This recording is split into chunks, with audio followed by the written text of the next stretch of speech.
Alhamdulillah, sebentar lagi tower air ini akan mengalirkan air untuk dusun Cert Kubucut. Tower ini dibangun dari dana APBN Dinas Pengairan Aceh Utara.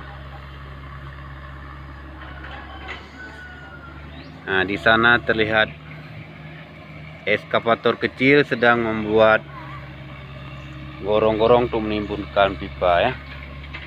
Yang ini dikorek dengan tenaga manusia, tapi karena satu dan lain hal pertimbangannya lalu dilakukan dengan menggunakan tenaga eskavator biar lebih cepat.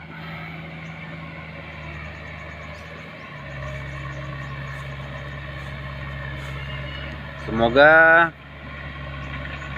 proyek ini bisa membawa kebaikan bagi masyarakat, terutama dalam kekurangan air bersih ya di dusun Cert Kubucut. Terima kasih pemirsa Berita Bandar Baru. Sampai jumpa untuk info-info berikutnya.